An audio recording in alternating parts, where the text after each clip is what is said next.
Hello. Hello. Hello, Coach Tash. Hi, guys. We're super excited that you're joining us. I only told Jeremy this morning that this is what we were doing because from behind the scenes we had a bit of a mare this week and we were planning on doing something like this anyway. You and I had spoken about this. It just ended up getting fast forwarded to today. So thanks for coming on. I know it's time for your kiddies and your husband is leaning in big time at the moment. Leaning in, that's the key word in Jeff. Key word. Go husbands.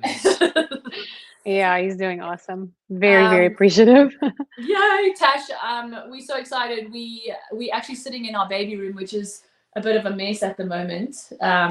But I thought this would be a good place to sit considering the topic of what we on for. And, we are first time parents. I can't even see the baby. I know. I just put the little pictures there. Oh, guys, that's so cute, man. I balanced them up there. That looks dangerous. California. But check in, let us know when you're with us. We're talking all things with us. We're nearly 5 weeks to go now, which is quite crazy. The time has gone so fast. Everyone says in the third trimester, time drags. I'm waiting for the time to drag. Does it come like those last few weeks, or when does the time drag? I think it's like when there's no more space for baby to go, then you feel like, can we please just take him out with a spoon at this point? Like it just feels like, so like the time goes, like ages before they come. But I feel like your actual time, like the things that you want to get done, that time just flies by. Yeah, we haven't. So it's like we had all these grand ideas of what we would do before the baby arrived, and we haven't really done any of those. Well, there's been a couple of hurdles. Can relate. global hurdles. Sorry, our dogs are going crazy in the background here. But Tash, we wanted to come on and we wanted to get some advice from our community and also to get advice. Sorry, our dog, if you want to take them out. Also get advice from you and talk through some topics on like what we can expect. And you and I spoke a little bit about this before, but kind of breaking it into a few categories. The first category obviously being what's going to come first, which is going to be for us birth, essentially. And I made a post earlier this week, which people may not have seen, but my post was a lot of moms have told me that having a birth plan never goes to plan, and it's good to know what you would want to have, but that to expect the unexpected. And so like from the outset, I'm very aware that things can change. But my plan, or our plan, is to try and give birth naturally if I can without any meds. That's kind of that's my plan. Nothing to do with that plan. His plan is to support me and how he can do that, and we're hoping to get some good tricks as well. I'll take the medicine instead. Yeah, you will. But that's the and we have the cool thing about being in the States is that you would know this because I think were both your babies born in the States. No, they were both born here, actually, in South Africa. Yeah, so in Cape Town. When I was in South Africa finding my OBGYN, it was very difficult to find one that was very pro-natural, actually. It was like a big issue trying to find one. Yep. Here in the US, it's a little bit different. Everything is very pro-natural, which makes me quite excited because I know that if my OB says to me, we have to go cesarean route, like this is the plan, we have to go, I know that's what we have to do. And then you're completely happy with that. So I guess my first point of topic that I would love to kind of chat to you about and ask everyone else is kind of what can we expect in that birth stuff. We've never done it before. I don't even know what to expect. I'm feeling a lot of pressure at the moment already with 5 weeks to go. Like, how do you know when you're in labor? Is it like a aha moment or is it gradual? And then once you are in labor, like how it's time to go. And then Here when it you is. are and doing it naturally and trying to do it naturally, like what are some of the tips and tricks to help me through, and what are the tips and tricks that Jeremy can help me get through that? Yeah, that's awesome. And then what are some of the tips and tricks to help me get through that? Maybe your husband can come on and help me with that. Let's not we'll just hold on to that one. No, okay, so you said this already, and I think it's so important for you, for any expecting moms to know this, that have a plan, because it's so great to plan. It's so great to know what you want. But also, if it doesn't go to plan, that's not a bad thing. Because what's most important is that you're safe and that baby's safe. And so you go with, whatever is like the closest to your desire, and then you go for it, and your doctor, your midwife, whoever it is, supports you on that. But if it doesn't go according to that plan, at the end of the day, when you hold that baby, then that's really all that matters. I've got goosebumps all over when I'm telling you this, because my story was that I actually really was like one of those, like, oh, I'm going no drugs. I'm going, natural all the way. Like, not even a chance that I'm going to not do that. And my first pregnancy, I became preeclamptic in the last 2 weeks. So I had no choice, because they had to take Trissy out. And so it ended up becoming a Caesar. And so then with my second pregnancy with Adelaide, who was, mind you, 4.4 kgs. So she was a massive baby. And I'm not that tall. So it was a pretty big baby. I went into labor. I planned like I was going to do labor. We're going to do this, no drugs and everything. And then she got stuck. And we ended up having an emergency Caesar as well. So I went into labor, but then ended up with the Caesar anyway. So at the end of the day, I had so much like, I really wanted to have that natural pregnancy. I really wanted to have that natural birth. And what was most important is that she was safe, that she was with us, and that it didn't matter how she came. I had my desires, but at the same time, like, I just had to let them go and just go with the flow. So that would be my first advice, is go with the flow and do what you want to do, fight for what you want, because I'm so grateful. The doctor that I did have here in Cape Town, even though she got stuck, let me go into labor all the way. Exactly. And it was a VBAC. As a VBAC, like, they don't normally let you do that, but he would let me do that, which was amazing. So just like, stand up for your rights. Don't let anyone like intimidate you and what they think is best. But at the same time, at the end of the day, safety is most important, and to enjoy it. And I know that sounds crazy to say, enjoy the labor. It sounds easy. Well, and that's why I do feel very confident in the fact of, like, whatever happens, I feel confident in my doctor, which I think is very important. Like you said, so important. Yeah. That if my doctor says this is the route we have to go, I think both of us will just be like, cool, yep, that's the route we have to go.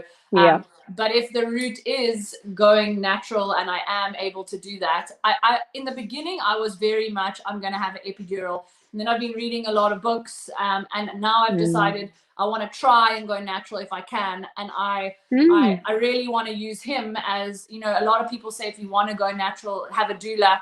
Now with what's going on in the world, you're not allowed to, because you can only have one person in the delivery room. And so Jeremy is busy reading a book at the moment called The Birth Partner, and something like that, trying to learn tips and tricks on how he can help me. And my mental kind of, the way I work as an athlete and as I work as an individual, is that I like I do with Jeremy, and I count him down in exercising, and I motivate him. Like, I've asked him to like role reverse, and that when I'm in labor, he is essentially counting me down and motivating me to, like, you can do this, keep going. I'm pretty sure that I might get to a phase where I'm begging for the drugs. And I think that I'll be asking him to, like... You have to do like a safe word. No, I don't want a safe word. I just want you to just keep me on track. Kerfuffle. Kerfuffle. I'm going to remember that one. Kerfuffle.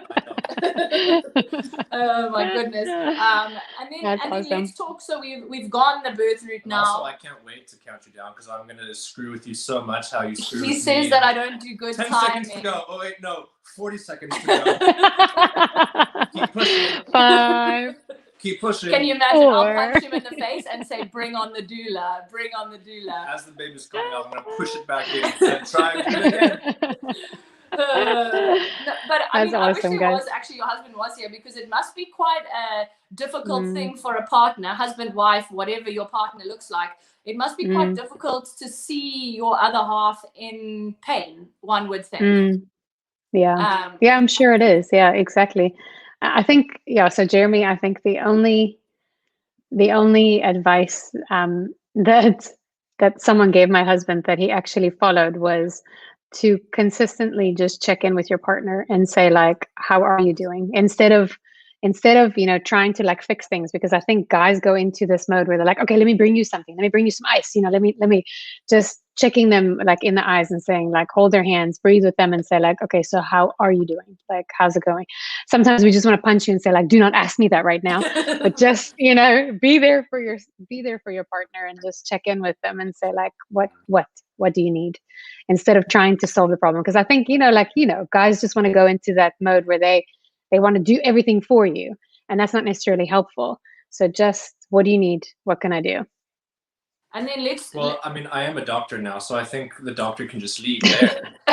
You'll just take over. Yeah. Oh yeah, sure, because being a doctor of science is very similar to delivering babies. Imagine delivering, no, don't even want to go exactly, right? Yeah, exactly. and then let's talk about now we've got this baby in whichever way we've got it. We've just got this baby, Caesar, however it's the best thing ever. Like one of my big things is that I'm quite nervous of not knowing what to expect, not having done this before. And you hear a lot about those emotions. Now, poor Jeremy, this week my emotions have been at an all-time high. I've been crying quite a lot this week. That's normal. 10 minutes ago. And I've been quite good. And in this last like 10 days, my emotions have just been like through the roof. And now I can't imagine, now you have this baby and you're so excited, but the hormones that must be going through your body, like what can we expect, I guess, in that like first week? What does that first week look like? So sure. Okay. So there's a few things to know. Oh my goodness. Like the first hour, like what to know for the first hour, because we feel like, okay, so naturally we know what to do. We have instincts as mothers, especially. Dads have their instincts too. Like, let's not discredit that. But, you do have your instincts as that baby comes out. And you do kind of know what to do. But there's a lot of stuff that you're like, how do I hold this tiny person? Like, you don't even know, like, how to hold them, like giving them a bath when they're so slippery in the soap and all that stuff. It's just so ask people, like, don't be afraid to ask and feel like you have to have it figured out. Like, it's so important just to say, like, how do I hold them? Like, what do I do? Like, how do I burp them? Because even if you've babysat and you've burped another baby, it feels so different when it's your own tiny little human, Hello, Ludi. So I think the first things first, you talked about the hormones. So let's just go there quickly. So I think, Jeremy, it's so important to know that is a roller coaster. Like, it's a massive roller coaster, because one minute we'll be laughing, the next minute we'll be bawling our eyes out. And I'm not a crier, and I was crying over the silliest things, and not necessarily like literally like, I don't know where my pen is, stupid stuff. And so know that that's normal, especially I would say for the everybody's different, but like the first 48 hours as things are going out of your system, it's very, very, it's intense. And then like when your milk comes in and like, it's like massive pain, because you just don't expect that to be so painful. Breastfeeding is such it's supposed to be like, everybody feels like it's supposed to be this natural, beautiful thing. It is such an uncomfortable and hard thing to do. It is so hard to get it right. And I think that moms need to hear that, expecting moms need to hear that, because you get that baby and you feel like a failure when they don't latch on right and when you don't get it right. But just know that it's really hard. It feels unnatural. And then something just clicks for you and baby and you find your groove. But in the beginning, it's like, how do I latch them on right? And their lippies are curling in and all sorts of things. And they, swallowing bubbles, and it's like, yeah. And then it clicks. And lactation consultants are normally in hospitals as well, so they can show you how to do that to get that right. It's actually been the thing that I've done the most research on. I haven't really read any other books, but like you said, I've had quite a few friends lately that have had babies, and nearly every single one has had massive issues with breastfeeding, and it's something that they don't speak about, because it's not something we pay a lot of attention to before birth. You see what we must put in the baby room, and you see all the stuff on how to put a nappy on and how to burp your baby and how to give your baby its first bath and how to get through labor. But very, very few people pay any attention to the breastfeeding part of it unless you actively go out and try and find the research. And it's been a hell of a ride for some of my friends, and they said to me they don't want to speak about it because they feel like failures as moms, because you're made to think that it's just this easy, natural thing that everyone can just do, and it's not. And reading the books that I'm reading, and I actually already had an hour lactation consultant meeting where we had that pre-birth lactation, and I've got them coming to the hospital as well, and then I've got post as well. And that's the thing that I've set up the most, because if that is something that you want to do, I think it's very important for other women to know and for us to speak about that it's not bless you, it's not easy. It's not easy. And I think that so many women feel like failures, and I am not a mom yet, and from seeing all these other moms and how hard they've been on themselves, all because I don't feel like it's a topic that's spoken about enough. Totally. No, exactly. And I think, the other thing is as well, it is a natural thing, but this is when we were as humans walking around naked, so let's just be honest and real here. The reality is that our breasts are not what they used to be. So for someone to do that motion on your breast the whole time, it is super painful. It really hurts. There are times where I literally had to bite down on a pillow as they latch on. And it's just, as you get into it and you get through it, it's uncomfortable. But you then, obviously like don't I said, know our relationship. Oh my gosh. This guy is this is why I don't bring Jeremy on live. This is why, Tash, Jeremy doesn't come on live, because you can't filter what comes out of this mouth. Well, even talking about it, I was feeling uncomfortable, not knowing who's watching. But now I feel better. Disgusting. That is disgusting. Oh my goodness. But just to say quickly, Seri, for you or for any moms that are out there who want to nurse, I can just tell you this ahead of time. Go get laser. They do a laser treatment on your nipples, and then you're a little bit more prepared for it. Okay. And also, I think that a lot of moms out there that weren't able to breastfeed or tried and couldn't and ended up having to change. I think it's super important for those moms to know that they're not failures. I think so many moms feel like they are. And that it is so difficult, and a lot of moms for those first couple of months, it's like it's hellish just because of the feeding, and so that's something that I'm super prepared for. I'm prepared for that kind of journey, and it could be an easy journey, who knows? But they say it's like figuring out the dance. Like, you're gonna stand on toes and you're gonna mess up and you're gonna forget the moves. But once you get it, you can get it. But it's not gonna be easy. And so I think you can do it in your sleep. Well, that's the thing. Not even joking. Like, sometimes you're so sleep deprived, you just you could just hop on and so that is something that we've tried. Like, I have tried to put a lot of research into. I guess the things that I'm we haven't done a lot of research into is like what those first couple of months look like as a mom, and as a dad. Like, how can Jeremy help? I think a lot of women, that especially if you're choosing to breastfeed the baby, what they need is they need you and they need your boob, and that's how they survive. And so how do you involve the dad in that process? Like, how does the dad help the mom? Like, what can the dad do where he is being super helpful, where it might not be to the feeding of the baby, but like, how did you involve your husband? How did your husband involve himself? And what advice would you give for the partner during that first beginning parts? So I don't know if Jeremy's able to take some paternity leave, but take the paternity leave and prioritize the family. And actually, I don't know, Seri, how it works in the States, but here, you're in the hospital for 2 nights or 3 nights, depending on what kind of birth you have.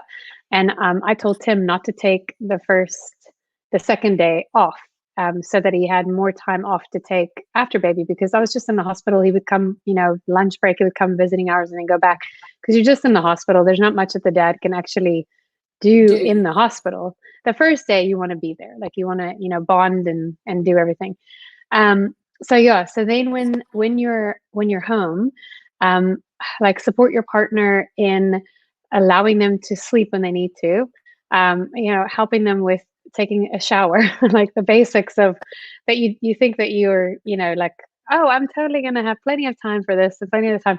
Before you know it, it's like you're starting to stink and you need to go take a shower. So just, like stepping in and taking baby, and even in the middle of the day, just letting your partner sleep, because it's hard work. Like whether it's a natural birth or Caesar, it's really hard, like on the body. So just letting the body recoup, and bring the ice packs, bring the, whatever is needed, because the ice packs for here as well.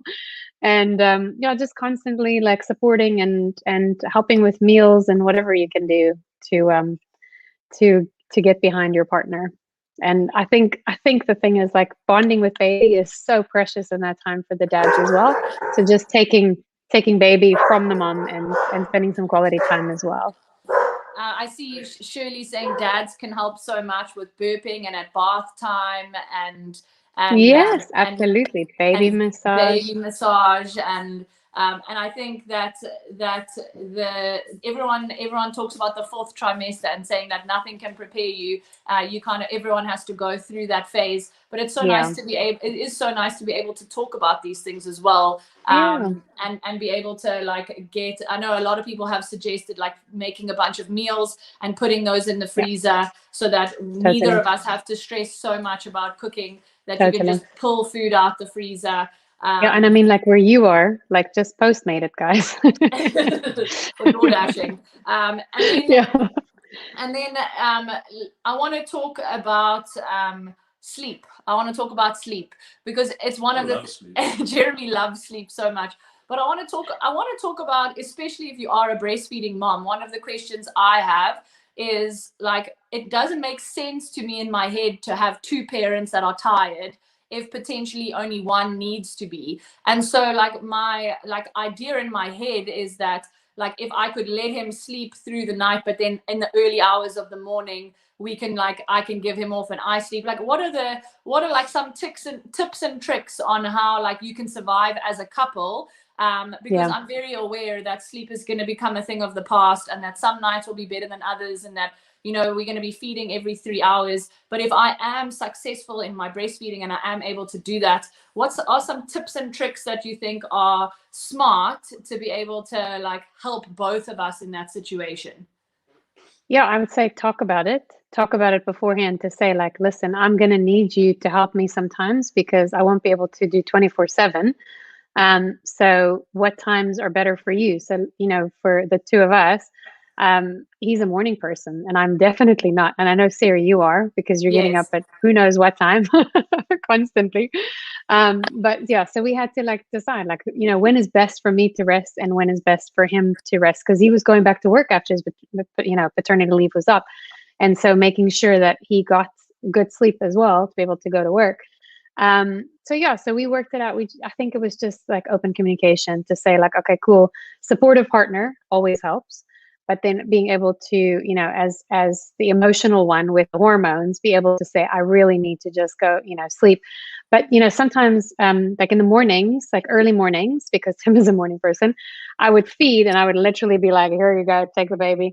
And then he would change, snuggle, whatever it is. And then when baby was back asleep, pop them in bed with me, because we kind of co-slept for a while. I just found it so much easier because both my babies were born in the winter, and to try and like walk in the cold, to a baby bed and whatever it was just so much easier having baby with us. So he just supported that and walked, did his shift whenever it was. And it's open communication and just being understanding and relating to each other. Understanding also, I think sometimes, the moms could be like, I've been with the baby all day. And at the same time, like dad's been working, or, the partner's been working. Right. So also understanding like, everybody's tired. So it's open communication and doing what works for you, but taking it in stride and just like laughing at the silly things like the farts and the poops and the like the when they fart already. Oh, stop it. Oh, this guy came on today just to sell me out here. Yeah. Hey, listen, anything can happen when you're pregnant. so, so yeah, but just like, laughing at the small things, like enjoying those tiny little silly moments. Because here's the thing I so wish someone told me, is that it goes by way too quickly. And those little, like, you're so tired and you're just like, I just want to sleep, but those newborn snuggles and those like tiny little breaths in your neck, like they go by so quickly. So like, take it in stride, laugh about the silly things, cry, whenever you need to, because the hormones will do that. And then just go with the flow. So many people are saying here that they are, like there's so many cool people that are giving such cool suggestions. I'll have to go and have a look at all the comments. I know, yeah. At all the comments afterwards. But so many people agreeing that there's no point having two tired parents and that the communication is so important. I struggle in the evenings. He's definitely the night owl. And then I'm definitely the morning person. So I think you're right. Like it'll almost be like a trial and error of communicating through that and being like, cool, I'll feed, but you put the baby down now. And then change and burp them. Yes, I think I think like any relationship, communication forms the number one key, but that's also really nice to know that that's something that you just kind of, you tackle with communication as it comes up. Also the dynamic is very different now, since pretty much half the world is working from home. Well, exactly. So I'll be home. Which is also, it's an amazing thing for me, is that he'll be working from home as well, which is the new norm now. But also very difficult, because you also have to be able to do your job at the same time. And boundaries. So yeah. Exactly. So I think it comes like twofold of we're dealing with this new thing where I would feel like, oh, I've got dad home the whole day now, so he can help me the whole day. But if he was actually going into work, he wouldn't be able to help me the whole day. Yeah. So it's something that I have to remember, and all women, I think, and men have to remember, is that if we were doing our real 9 to 5 or whatever work hours we were doing, we would be leaving and then coming back. But that isn't the case anymore. So also having understanding in that he's not always going to be on call to be able to help me at any time. Yeah. But the bonus is that when they are sleeping and they just kind of need to be held, like he can do his meetings with baby on him as well. And then you can get a break and you can walk away, exactly. which is a massive bonus, because, if the dad's not there and someone has to hold them and you're like, what do I do with them? Like I feel like so many people just resolve to the baby carriers doing everything, like walking around the house, bouncing the whole time. But having it, and also, Jeremy, just imagine all the street cred you're going to get, like having this baby in the Zooms as well. I usually have my camera off. That's probably a good thing. Well, there you go, even better. And then Tash, we have a couple more minutes. Like, what are some final other little pointers, or what do you think? Everyone has to experience it themselves, but I feel so grateful for being part of Jeff community. I mean, we announced our pregnancy on the Jeff platform for everyone live. I feel like this whole 60,000 strong has been part of our journey from the beginning. They've watched my progression with my bump and with my weight and with everything else. What would be some final little things as we nearing towards the end? Okay, so 2 things I would tell you, and I would tell any other mom who's pregnant. Do not compare yourself to anybody. Oh, we had this conversation before, actually, because I'll give it a little bit of context. So many women have been saying to me, I get it every time I post a picture of my bump. I get comments that are like, you are tiny. That's the first comment I always get. I get the comments all the time from my best friends as well as strangers of, you haven't put on 1 ounce of weight, you're just carrying your baby. And they don't realize you're 7 feet tall. That's the thing, is that and then I also get I wish I looked like that when I was pregnant. And I had my last check-in nearly 3 weeks ago. I have my next one coming up on Tuesday. And my conversation with my gynae was, I'm 16 kgs heavier than when I started. And she actually, which is normal and fine. And she actually made the comment to me saying, like, didn't you say you were overweight? She said that I had put on too much. I was past what I should have. And then she asked me what I was like when I fell pregnant. I said I was actually underweight when I fell pregnant. She said, okay, that makes sense. Like, you're on track. But when I tell my friends, or I tell people that are like, you haven't put on 1 ounce of weight, and I say, I'm actually 16 kgs heavier, and that was 3 weeks ago. And being 6'2" means that where I put on my weight, you don't necessarily see it. And I have definitely put on baby weight. Like I definitely have. Does it bother me? Not at all. Beautiful. Not in the slightest. I'm not going there. That's he's not going there. Lose situation. But it's a trap, Jeremy. It's a trap. Run away. It's a trap. But I think that it's something you and I spoke about before, is that people look at me essentially 6'2" and say, I never looked like that. I had such a bigger bump, or your bump is so tiny, and the thing is, I'm like, if you're going to compare yourself to me, you need to be 6'2" and very lean to be able to look at me and say, but even that, like I want to say, like, even if someone was my height, and my weight, starting weight, or whatever it is, I picked up so much weight because I had the preeclampsia, and I had all that water weight. And I think within the first 5 hours they had to come and change the bag, Yep. They had to change it because I think I gave off like 20 liters of liquid of fluid within the first 5 hours. So much fluid. Yeah, and that just like the minute that the preeclampsia was released, in other words, when the pregnancy was done, like that liquid just came out. But regardless, everybody is different. Every baby is different. Every uterus is different. Like you could have a lot of liquid, you could have very little liquid, and it doesn't matter. At the end of the day, what matters is that they're healthy and that you're safe. And like, I think if people compare themselves, they just, like little Addie, who's like, she was 4.4 kgs at birth. Like she was a massive baby. And it's just like babies will go through, like all these different things when they're in the womb. They'll go through things when they're babies. And everybody is different, and every baby is different.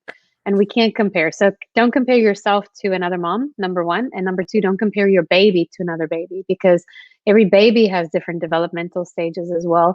And they all develop differently. At the end of the day, like they'll figure out how to talk, how to walk, how to do all those things in the right time.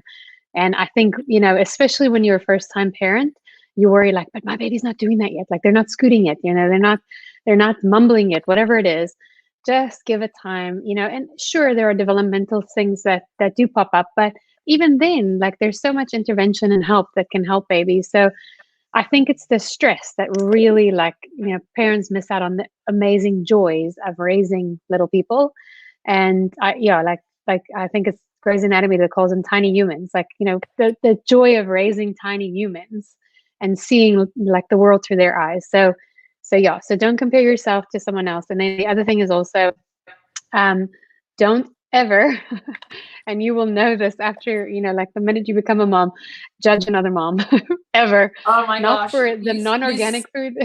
You see so much of it. The mom shaming. You see so much of it. They call them Karens on social media now. Those moms are called Karens. Especially on TikTok, they're like waiting for all the Karens, the mom shaming. And I think that, we've had lots of conversations about like what our ideals will be as parents. Like we speak about it all the time, but we speak about it without being parents. And so like, it's very easy. You hear lots of people that are like, our children will have no screen time. And then that mom is like, got that screen coming to like help. And so I think it's normal for wanting to discuss like what you would like to do as a parent. But I think once you become a parent, you realize like you were quite delusional. It's survival mode. And I think that that's like some of the best advice. I think those two pieces of advice are probably two of the best pieces of advice you could ever give, is don't compare yourself to others, don't compare your baby to others. And then the third one is leave all mom shaming at the door. And I think that a lot of you, when you haven't, like sometimes we go out and we have friends. But obviously our baby's going to be better than all our babies. Totally, of course. Your baby's going to be perfect. Oh my goodness. Oh my gosh. But I mean, it's no comment.